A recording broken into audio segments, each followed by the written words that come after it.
Hey, pleasant good afternoon, friends. Welcome in to another edition of Coffee with Karl and Rob. Here we are on a Wednesday. I'm Rob Hipp, Director of Operations at SHN Sports, joined as always by not just my best friend, but also our Director of Broadcasting, Karl Schoening. Karl, good to have you, man. What's going on? It's Wednesday. Here we are. Yeah, good to see you, Rob. It's one of those things where I actually was up pretty early just because I had to come in from Austin to San Antonio. So I have moved to water. That's like after coffee, water. So no coffee for me today. In fact, I even saw that you liked one of my tweets from like 4:05 a.m. is when you liked the tweet. So you've been up for a little while too. Brother, I was up this morning. Man, I was up probably about 3 a.m. I normally get up about 4:45 or 5 to do our morning show here in Huntsville on Hello Huntsville. But, yeah, I was up, man. I saw your tweet, and I got to say this as we dig in. Happy day after the NBA draft. Karl Schoening, the big Spurs guy. I'm a secondary Spurs guy. You're the main Spurs guy. Number one pick, man. Draft lottery, yeah, that was kind of crazy last night because when you don't make the playoffs in the NBA, you're in the draft lottery, and the Spurs had one of the top three chances of getting the number one overall pick, and this year's number one overall pick, if you're not somebody who follows basketball, is Victor Wembanyama. I think I heard last night that he's 7'5" with like an 8-foot wingspan. He can do anything. He's listed as he's one of the most hyped prospects of all time. So the fact that the Spurs are in position to draft him number one overall come June 22nd when the actual draft happens, I just couldn't be happier, Rob.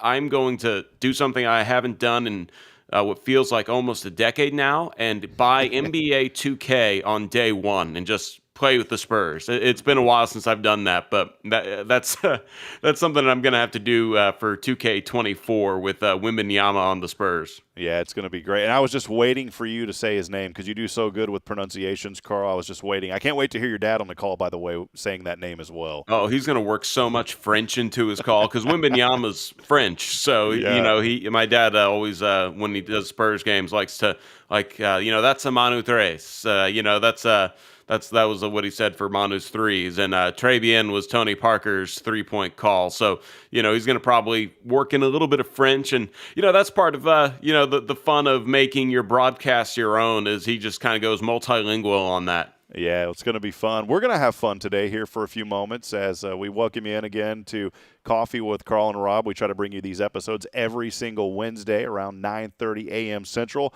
If you're on the SHN YouTube channel right now, send a comment. Let us know you're out there. We'd love to hear from you this morning. Today, though, how about a little broadcaster's journey through NCAA and pro sports? And, Karl, you and I have both been blessed to work at some pretty great levels, in the professional sports world, in the NCAA world. You've done stuff with many organizations. I've been blessed to work at NDSU for 8 months and then Sam Houston State for almost 4 years. And, man, it has been an incredible ride, an incredible journey, and we wanted to highlight some of that today to maybe inspire other broadcasters out there and to kind of tell them, hey, how we got into that industry. How did we go from calling a small high school all the way up to these professional levels, Karl? So I'm looking forward to this one today, kind of sharing your story, and I'll briefly share my story as well.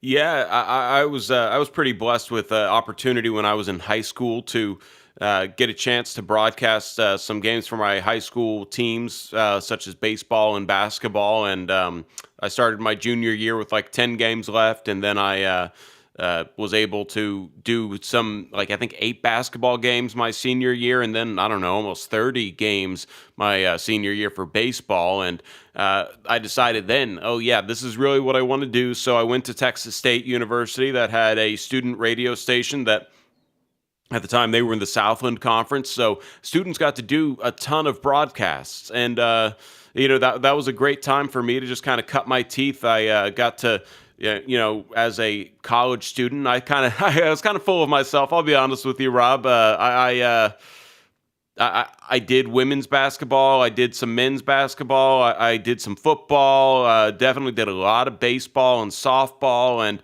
I would say my first 2 or 3 years at Texas State, I was just doing a whole bunch of broadcasting. But then they went into the WAC, and the professionals kind of took over a little bit more. So the students kind of got left out in the cold. And then, the funny thing is, as much as when I was, I guess, in my early 20s in college doing those college games, I thought that that was sort of like, oh, wow, I'm at the stepping stone of college Division One already. So thus, my next step is college Division One. But really, when I graduated, it came down to I could not get jobs exactly right away in Division One college sports. That experience really needed more experience. It's cool that I was able to do it. And, I definitely think that I was ahead of the curve because I had those opportunities and, had a couple hundred broadcasts under my belt by the time that I graduated, which is, more than most people in our industry when they decide they want to do this have. I would say that I was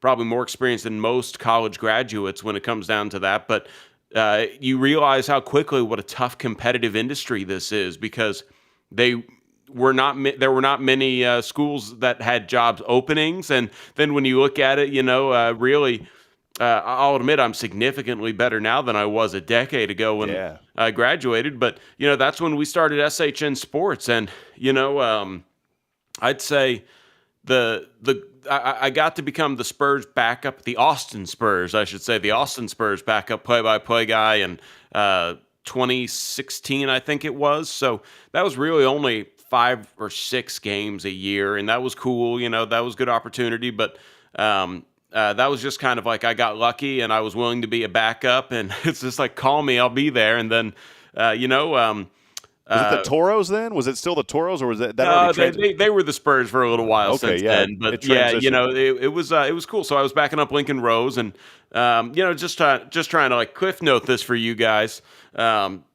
I don't think that I actually got back to calling NCAA Division One until UTSA last year when I started working with UTSA. I mean, I did some Texas State stuff, like as backup kind of needed, but really, if you look at it wasn't as easy to get back to consistently calling for a school as I maybe thought when I was like 23. So, really, it teaches you a game of patience. I would say that the biggest thing was I was basically just doing a ton of high school games, Austin Spurs games when I could, fill in contract work where I could. Flow Sports was amazing for me to get back into calling some college games because I was in Austin, but the games would have live feeds sent to me, and I would broadcast over the video feed that I saw. So that was a lot of fun doing some college and high school stuff for Flow Sports. But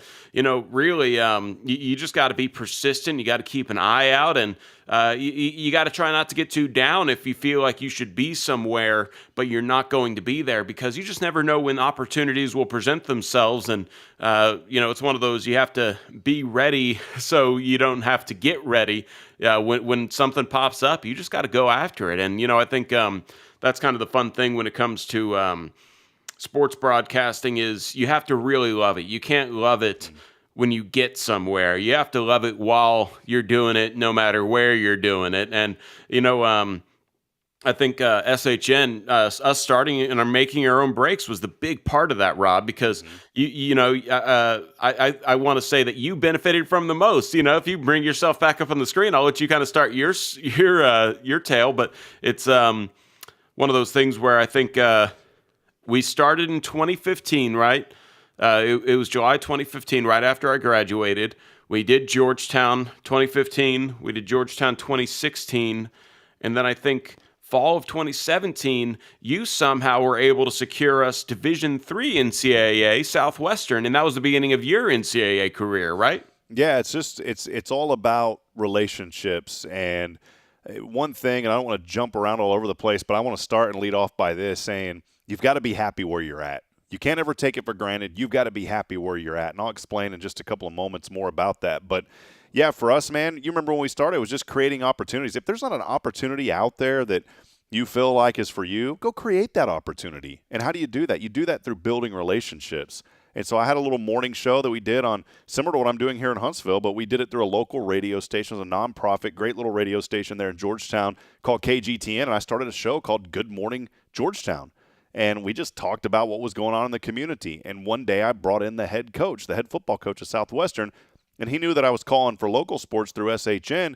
And Coach Austin said, hey, are you interested in possibly broadcasting for Southwestern? And they had another company they were working with, and I was very humble and said, Coach, I don't want to step over any lines. I never reached out to you because I respect others in the industry, and I really didn't want to step on anything. And he goes, hey, it's fine. Just let us know what you can do if you're interested, and we'll look at it. And so we put together a proposal, sent it to him. He liked it, and he said, come on board. And there's a lot more to that story, Karl, but it all starts with relationships. And so maybe you live in a community where there's an NAIA school. I know that's not NCAA, but you've got to get started at some level and then just continue to build relationships. Man, there are leagues of broadcasters that are a million times better than you and I, Karl.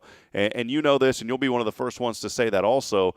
But it's also the relationships. And we do professional. When we broadcast, you and I are very professional with what we do. We have different flavors and different styles, but it's about those relationships. And once you get to know people, you can start to move forward in the industry. For me, that opportunity was there. We got Southwestern on SHN for a few years, and then of course you and I had moved on and did other things, and they're continuing their broadcasting somewhere else. But we still have that relationship. I know right now if I needed to call up Coach Austin and have a conversation with him, he'd answer that phone because we left things on a very good ending, and that's the way to handle situations. And so the number one thing is build relationships. You're like, Rob, how do I do that? You just get out and get to know people. Go to games. Go to softball tournaments. Man, softball and girls sports at the collegiate level is such a great way to get your foot in the door.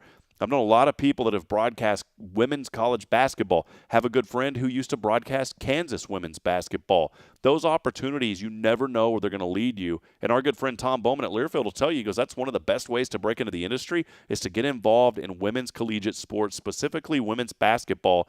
But you have to build relationships. You're not just going to go from high school and immediately go into a Division I program if you don't know anybody. And even then, if you do know somebody, it's still going to be a little bit of a journey. But, Karl, I go back to building relationships. That's what it is. Yeah, and I think the number one thing to reiterate, you said it, I said it, is enjoy what you're doing because it's not one of those things where you can start by, I guess, going into high school saying, oh, yeah, well, really, I'll try hard and be my best when I am at the level that I want to be at. No, try and be your best at whatever level, because the ability to get to a Division I or a professional level, just to get there is hard, but then staying there is even harder. I've had several broadcasters that I've worked with over the years where they were there for 5-6 years, and that was just kind of it. They still broadcast NCAA sports sometimes, but they were never hired by a team. And as we sort of move to just everybody being contractor work, for now at least, I think that that's one of those things that you just have to be willing to accept is, hey, fill your dates, really. I do UIW football on ESPN Plus. Hopefully they bring me back. I would enjoy that. They had a lot of good transfers come in. I do UTSA, talk about women's sports, soccer, which is women's soccer, volleyball, obviously women's volleyball. In that case, they don't have a men's team.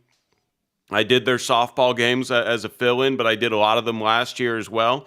And women's basketball, yeah, that's how I started at Texas State, just doing the women's basketball games. So I think there's a lot of value no matter where you are. And we'll get into like the more nitty gritty stuff about like how to prepare for college games, because it's so much easier at the Division I level and the major professional sports levels to prepare for games because the information is out there and available, and there's entire staffs of media relations people that are trying to get you to use this information. While, in high school sports, you might not get an email back until about game day from the coach who has all that information, so there's some major differences, but, it's not something that you should enter expecting to get into the higher levels. I think be happy where you are for sure, because there's not necessarily a ton of jobs out there anymore. They're all contract work for me personally. And Rob, I think last year you were able to, kind of be the contract with Learfield, but it's one of those things where it's a contract. It could expire next year. We're all mostly in at-will states, I think, where they can just say, hey, we're moving on from you. So, it's I know I'm kind of rambling on here, but it's one of those things where enjoy broadcasting. Yeah. Don't enjoy broadcasting to enjoy it one day.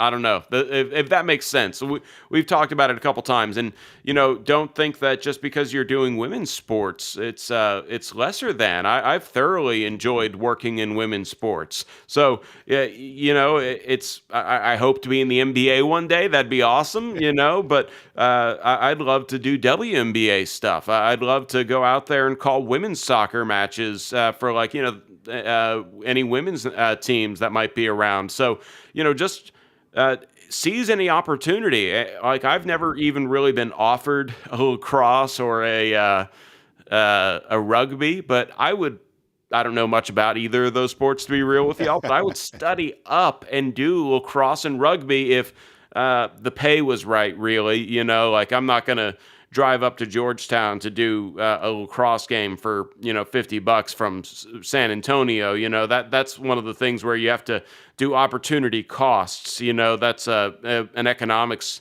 term that everybody should know. Like what if I don't do this, then I do this, because by the time all of that time and effort's been done, I'll have made like, $5 an hour, and all that gas and all that kind of stuff, like 3 hour round trip. But, don't turn down opportunities that you see come up. And I think that's where, and then it comes back to your relationships. When you do these games, meet these people that maybe got hooked you up with the gig. You might have only been exchanging emails. Talk to the coach. I would keep your distance from certain aspects. Like if the players are on the field, let them be on the field. But, if you see them more or less off the field, and I'm not talking about like, in general public, I'm talking about like the game's over and you're on the field wrapping up and you see them say, hey, good game. You never know what something like as small as that can start. And then, who knows, 5-10 years later, that third baseman you said good game to could be hiring you one day, So like you said, it comes down to relationships, but just be a good person and, don't be afraid to talk to these people and make these relationships, because I think that's something I even still need to work on these days, where I'm like so focused on what I'm doing that I forget that I'm missing out on networking opportunities, because I could have met several people in the administrative offices of these Division I schools, and I kind of maybe I was just so focused on doing what I was doing that I missed out on those chances. So keep your eyes open on any hands to shake, and just smiles to share. Yeah, it's 100%, man. Those are the kind of two hammering home targets today. That journey through NCAA and getting involved in pro sports is relationships, and enjoy where you're at no matter where you're at. For me, blessed with the privilege, as we mentioned earlier, going through doing high school. We started SHN covering a 3A school. And for those of you in Texas, you know what that is. For those of you that don't, it's a very small classification. You have 6-man, 2A, 3A, 4A, 5A, all the way up to 6A. So 3A is a little bit kind of middle to lower pack as far as the numbers and the enrollment goes. But we were covering Gerald, Texas, and built relationships there. Got to know the superintendent very well and developed a friendship with him, and Coach Davidson and those guys. And then that ultimately led to Georgetown immediately, almost right away. That was my passion to call for my hometown. That opened up the door to Division III Southwestern. We did Division II at St. Edwards doing some baseball broadcasting, and then that led to an opportunity for SHN to do their basketball tournament one season, and then ultimately the Division I job at Sam Houston State. But it was all because of relationships.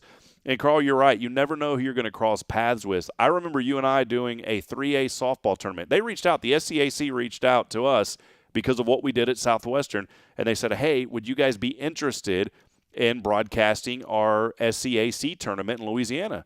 We didn't flinch. We said, no, yeah, absolutely. There's no way we're going to miss this. And so Nathan and I ended up getting on a vehicle that our good friends at Mac Hike back in the day blessed us with, and we rode down there in this big wagon, man. The thing was huge. It looked like we were rolling in some huge production company, and we ended up doing that. And who was there? Andrew Monaco. And I know that you know Andrew Monaco very well, but Andrew's daughter was playing at the time for a team, and I didn't know Andrew that well. And he and I developed a friendship through that. And he's the broadcaster now. Dave South retired, and Andrew's the broadcaster for Texas A&M University. But again, it's just those relationships and being thankful where you're at. ultimately, I ended up getting a job at North Dakota State. Didn't want to leave Sam Houston State. Loved where I was at. But financially, with the baby, the numbers weren't aligning with where I was working. I wasn't working for the university. I was working through another organization. Just financially, I didn't see the pathway for our family. So I started praying, opened up a door there at NDSU, got that gig, and, I was there for 8 months, and I wanted to stay there, but then we had a second kid. And, that whole journey, it's going to have ups and downs, and sometimes you have to take 2 steps back to go 5 steps forward. I was thankful for what I got to do at NDSU, met a lot of great people, left on really good terms with Learfield, with North Dakota State, and all the wonderful people there in that Fargo area in North Dakota.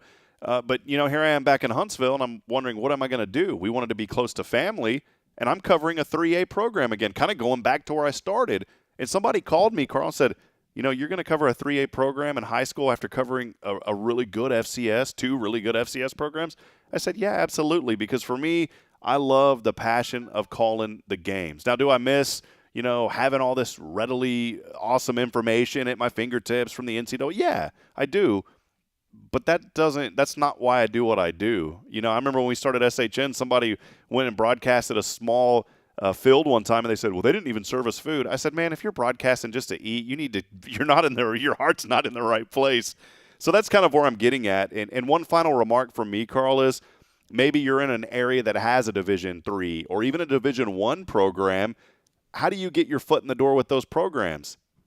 Look, these guys are always open to having you come to practices. Why don't you start your own platform just covering that local college, whatever that college is? Start your own platform where you're covering local sports in your community. Most of these universities aren't going to tell you, no, you can't be there. It's freedom of the press. And now all of a sudden you've got your ticket in to getting more involved with the school. I'm doing that with Sam Houston. Of course, I want to stay involved with them at some level. And so I'm going to be covering student athletes this fall, through my platform at Hello Huntsville. So there's always that opportunity for you. Carl, you know me and us and how we've did things. If the opportunity isn't there, go create the opportunity. Don't wait on it to come to you, because it's not going to happen. Yeah, and I think that you kind of hit the nail on the head right there, Rob. You can always do something individually. I think you can also reach out to the local media outlet, whether that's a radio, TV, newspaper, just because they probably won't turn down freelance work, even if you're doing it for free kind of thing. You can get be a credentialed media member through them. That might be the best way to work. Always go through the proper channels. And, Rob, you and I have probably met some of these people that just rub people the wrong way. So the goal is not to rub people the wrong way either. I won't name names, but there is this guy here in San Antonio that basically has kind of burned bridges with the way he talks and treats people. And I know that he would love to come in and cover X, Y, or Z, but people have sort of, said, hey, don't let this guy around, because he sets a bad example of what a media member should be. So, always be respectful. Always go through proper channels, which are sports information directors at the NCAA level, public relations officials with teams at the professional levels. And, again, it goes back to what I was saying earlier. Don't interject yourself. That's a big part of it. Do the right things to interject yourself.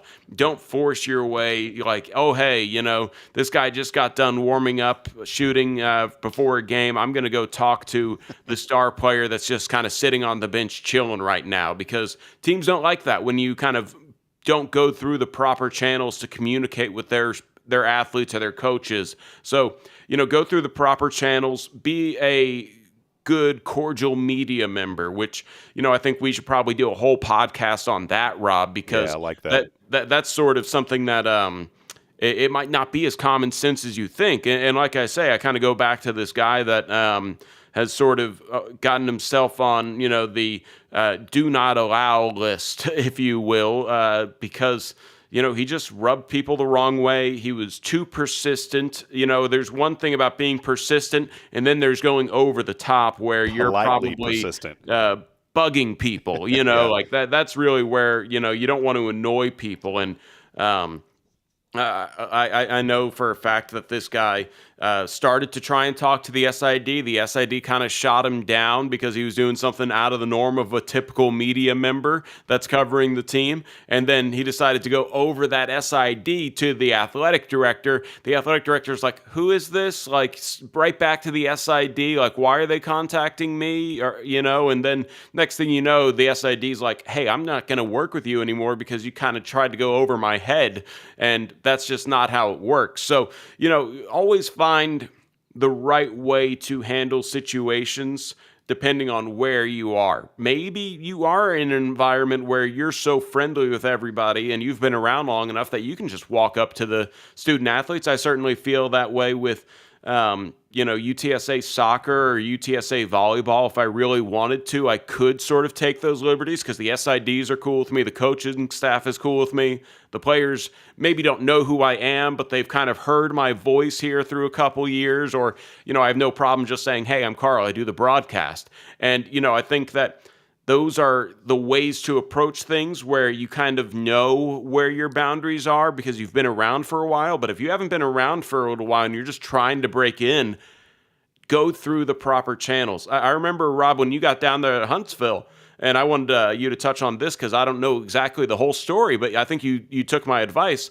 I said, you're a credentialed media member. Go start covering the Texans. And what was your story there? Because I know that you developed, once again, another relationship with Mark Vandermeer, the voice of the Texans, the radio voice of the Texans. Yeah, just got to know him through connections at Sam Houston State and then the proximity to Houston. I never imagined, Karl, 10 years ago, I never had called any sports in my life. And so you've always been very supportive of me, which I've appreciated. And you've helped me realize this short journey in just 10 years that I never take for granted. And I never would have imagined that I'd be talking to an NBA broadcaster such as your dad or someone like a Mark Vandermeer who's been with the Texans since they came into the league. Through that relationship at Sam Houston. And then, I got NFL credentials through, I just went to NFL. I was like, how do I get media credentials? Oh, well, you have a, radio station email address, boom, boom, boom. Before I knew it, I got NFL credentials. And so, again, it's just those relationships and avenues of connecting with people. I use the power of social media a lot. And you know this, Karl, and folks who know me see that I post a lot. You said something earlier about being persistent, but being overly persistent. I call it being politely persistent. And if you're politely persistent, a lot of times you'll be able to connect with people that you've always wanted to, that you've never imagined you'd be able to. Someone told me one time that you are 5 handshakes away from whoever you want to meet in life. And I took it to the test one day for whatever reason. I wanted to meet Governor Perry here in Texas. And so I got on the internet. I found that he was going to be at the Dell Diamond, which is where the Round Rock Express play, a minor league baseball team. Well, I had a connection through the Round Rock Express. I called him up. I said, Governor Perry's going to be here. That was the first hand. Well, the first handshake was the internet researching. Second handshake was the connection at Round Rock Express. It was Henry Green at the time. And then the third handshake was literally Governor Perry. I went to this event, shook his hand. And so I put it to the test, and it works. You will find the way to meet the people that you've always wanted to meet. A good friend of ours that has a podcast, Logan Anderson, he wanted to interview Bob Costas. I mean, how can you interview Bob Costas? He got Bob Costas on his podcast. Nice. Why? Because he was politely persistent and went through the right channels through relationships and networking to interview Bob Costas. So it's out there. It's available for you. And again, just be nice to people. Be genuine, but don't bombard them. And I think the second thing, Karl, too, is when you finally get into these gigs, realize that you're part of the team, but you're not the team, if that makes sense. I think sometimes you're a very disposable member of the team. Yeah, you can are, be replaced 100%. if you're a broadcaster, and that job opens up, and 100 people are going to find out about it, and it's sorry to cut you off, but I had to. You know where I'm going. Yeah, where I'm going with that. So. That because you look at anybody who's made a mistake on air, and you can call it mistakes or slip of the tongue, whatever. You could be fired that game. We're very easily replaceable as broadcasters because there's, like I said, a competitive surplus of us who You said something earlier about a million times better. I don't know if anybody's a million times better than you or me, because I don't think we're too far away from where we're going. But, I think that there are plenty of people who are within our range, whether, some fans think that this guy's better than Karl. Some fans think that this guy's worse than Karl. There's going to be somebody who can fill your shoes if you mess up, so if you're somebody who, again, is annoyingly persistent versus politely persistent, just figure out, take hints, read the room, understand your own communication, utmost importance. People appreciate it when you do the right things communicating, but people really don't appreciate it when you do the wrong things. That's right. So, that I know that's kind of a fine line. So, instead of, if you find somebody like that's, say, the decision maker, you found out that they're the decision maker for broadcasts, send them an email, send them your reel, just say, hey, if there's any opportunities in the future, I would be very interested. I can fill in. I have no problem with that, whatever. And then that's it. Maybe, if they never respond, that might be take the hint, never contact me again. If they do respond, kind of read the vibe of that response. But I would say these decision makers maybe at the most contact once a year. Don't try and contact them 3 times in a quarter, or 6 times in 6 months, because it's one of those things where I think you can easily burn a bridge with somebody that you've never even met because you're begging them for work, and that's it. Like, eventually your email gets blocked.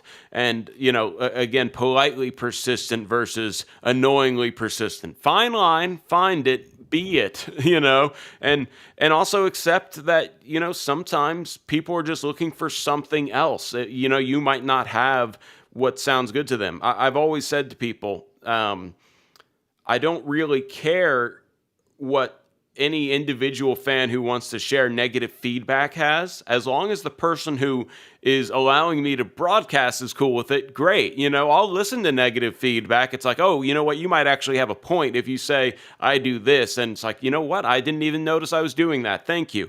But when we're talking about moving into the higher levels where more fans are going to maybe even hide behind Twitter and, say something to you, I'm still waiting for somebody to find my handle and just be like, you suck, Karl. But no, it hasn't happened yet. But, I'm not going to care as long as the people that are hiring me are happy with me, because you're not going to be able to make everybody happy. It's an art form. And sometimes our art doesn't quite jive with other people's ears. That's how it goes.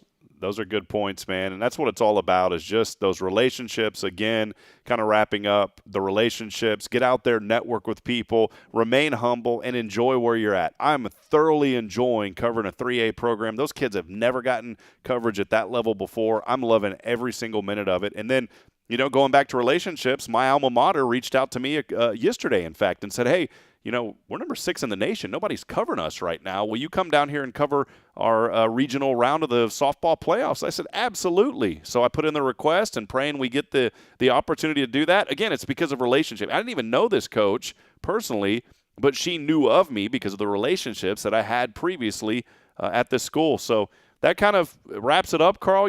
Great information today. And as always, if you want to learn more, if you want to dig deep into things, maybe if you want some one-on-one, hey, we'd love to chat with you. Join the SHN Sports Association, members.shnsports.com. A lot of valuable information there that we're constantly updating. I did want to plug one testimonial that we had. I had a gentleman email me the other day, Karl, and said, man, the association has been great for me. I took your sales course, Rob, and just from one cell alone, we've already covered the entire football season this fall. So that is just some positive feedback, and we're talking $20 a month. It's an investment in your future, and not just to learn how to broadcast sports. We're talking live streaming, how to do production. Karl has become, I'm going to call you, Karl, on this, and if you want to change it, Karl is now the expert at video. He is going to become, you watch, 5 years from now, Karl is going to be on a YouTube, and everybody's going to be like, what does Karl Schoening think about this camera? I could probably do that right now. It's just a matter of making that kind of content, because I'm very nerdy about all that. And, I think that that's it sparked because of you. We were actually at tournament in Shreveport, and you were wondering why our cameras can't necessarily look like, certain other cameras. And, it turned into a pandemic passion project of mine. Like during I lockdown, like I it. just kind of really dove into it. And it's, yeah, I'm still learning, but oh my goodness, like my knowledge in 4 years of just the video side of things is on a different level. So, yeah, I appreciate everybody who's a member, and we still always want your feedback. What would make our association better for you? So let us know. Yeah, absolutely. Again, you can join it online, members.shnsports.com. And every single Wednesday around 9:30 Central, you can join us right here on our YouTube channels. We have a little free edition of Coffee with Karl and Rob. And then once you join the association, we'll dig into deeper topics. That person that gave the testimonial, by the way, he had reached out to me personally for some tech questions too. And because he was a member of the association, I helped him through that. So we'd love to have you, Karl, and I love just embracing you guys and helping you to level up your broadcasting. Join the association today, and feel free to leave comments here, and join us again next Wednesday as we'll bring you more tips and tricks in the broadcasting world, again with Coffee with Karl and Rob. Karl, have a great day, man. It's always good to catch up with you. Everybody, yeah, but it's especially a great day for Spurs fans. We're going to draft Wembanyama. I can't wait for that. That's going to be so much fun. Good talking to y'all.